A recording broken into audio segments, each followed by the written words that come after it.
Continuing debate, the honourable member for Simcoe North. Thank you very much, Mr. Speaker. Kind of feel like a baseball player steps to the plate after somebody hits a home run, but I'll do my best to follow the honourable member from Carleton. Mr. Speaker, it's my honour to rise today and speak to Bill C-8, which is the Economic and Fiscal Update Implementation Act of 2021. The bill touches on several different topics, but I'd like to focus on a few critical elements related to farmers, housing, and what this bill represents overall. For farmers, quite simply, this bill is an acknowledgement that the government's approach has been wrong. It recognizes the harm of its carbon tax on farmers, except there's just one problem. The remedy doesn't go nearly far enough. Instead of discounting the carbon tax at the point of sale, the government's attempting to introduce a complicated rebate method. It puts an additional burden on farmers to collect their receipts, and at the end of the year, they'll get a fraction of what they paid in carbon tax back. Mr. Speaker, tax credit's not good enough. Farmers deserve much more than that. And what's the science-based justification for treating diesel and gas differently from natural gas and propane? I hope that all members in this House understand exactly how important farmers are to this country. When you live in a city and do the majority of your traveling by plane, take a look down, and what you can see are beautiful farms covering the countryside. In many rural communities across this country, farming was the reason they sprung up and the reason they continue to exist today.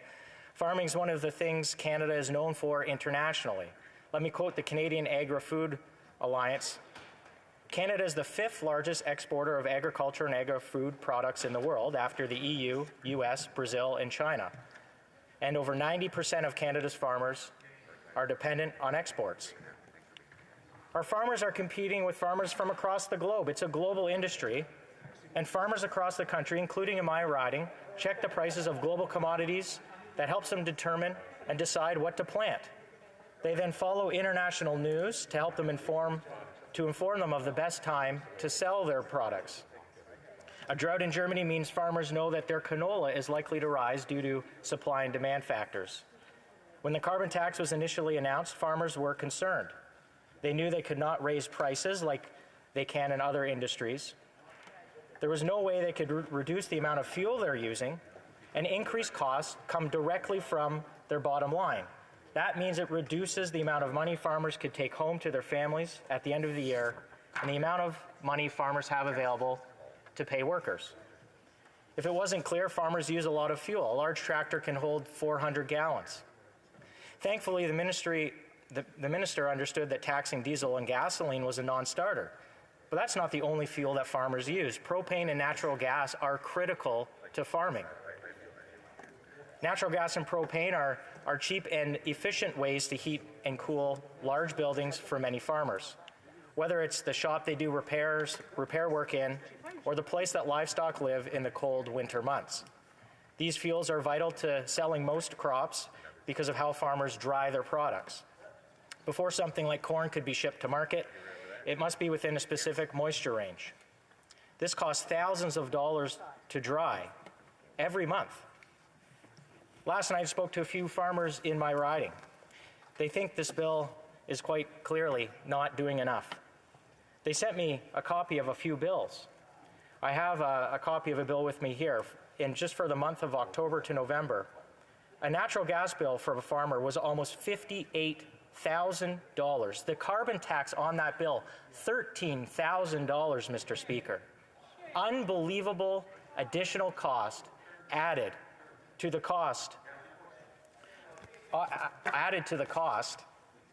of the monthly cost to operating their enterprise. Another farmer, Will in my riding, spends $40,000 to $50,000 a month some months on fuel.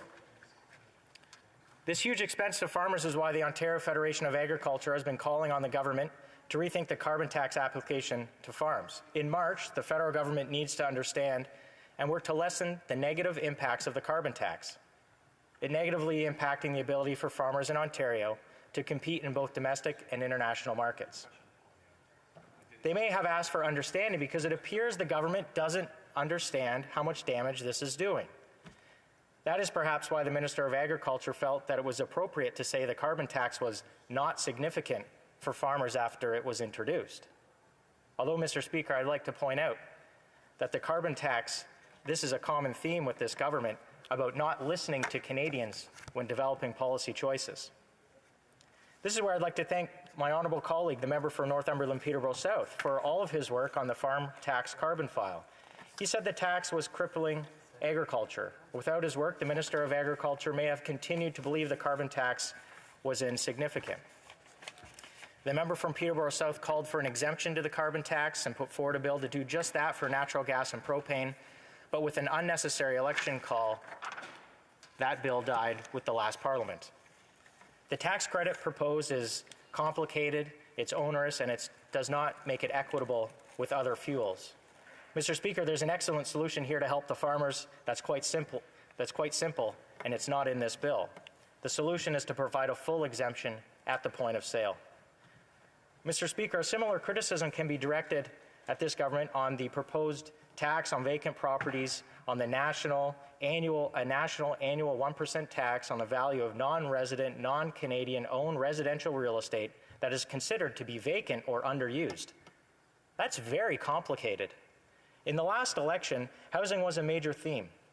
Our party, the Conservatives, put forward a plan to limit and ban foreign investors not living or moving into Canada from purchasing homes for a 2-year period. This plan was well received. Really, what we're asking for is a 2-year pause to let everyone take a break and so we can curb some of the off-the-record demand we see for homes that are driving the prices up for everyone else. When we hear talk about housing, the government likes to point to a commitment to bring in a beneficial ownership registry. But like many Canadians, I'm skeptical that they will deliver on this commitment. It's absent from this bill, and this government has a long history of promising something and failing to deliver. Lastly, this bill represents a disconnect that seems to have taken hold of this government. It's a disconnect between the government of spending and the consequences of that spending. The only policy solution this government has, Mr. Speaker, is to spend more money. That's the only solution that they've proposed over these last 2 years. In fact, it's the only policy solution they've proposed since 2015, since coming into government. Mr. Speaker, when COVID first arrived, it was unprecedented. Although I was not in this chamber at the time, I was pleased to see all parties working together for the benefit of Canadians to make sure businesses and families and all of us had the support that we needed to get through the pandemic.